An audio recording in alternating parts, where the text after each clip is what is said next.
Igama lami ngiNonhlanhla Winlove Holten walaka 36 160. Isimo bengiphila ngaphansi kwayo besinzima kakhulu because ukuze ngibe lapha nje kwakuphambana iy'nombolo zama-sites.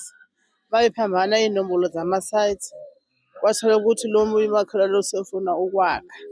Mayefuna ukwakha, kwathiwa isayidi lakhe lifuna anamasayithi. And ngayibhiliza indlu yami nge-mistake. Ukube ngangizohlala ngilinde ukuthi ba-act-e kuqala ukuthi kwenzeka kanjani, ngayibhilizela mina myself bakhela. Bekunzima kakhulu, ngabona ukuthi kunzima. Ngcono vele manje ngoba kusasa ngizofa, abantwana bami bazosala behlupheka. Ngcono ngivele ngibuyele endaweni ekungeyami. Ngahlala njengoba ngihlala kulo mkhukhu bekunzima. Kungena amanzi ukuthi xha.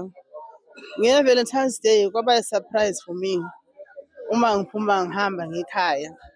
Mase ngibuya sekugutshiwe khona ama-blocks, khona iy'tini. Hawu, ngobuzo komunye owayengaphesheya lapha kwabaPhumalo. Awubonanga ngithi kwenzakaleni lana ngoba phela lento engiyibona lapha angisayiboni.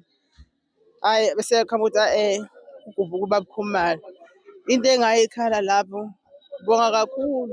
ngiyabonga kakhulu kabi uThami. Ngibiza ngoThami-ke mina Nkosi yami ningixolele. Ngiyabonga kakhulu uNkulunkulu ngathi angamsiza ukuthi la athathe khona kwande. Ngiyabonga.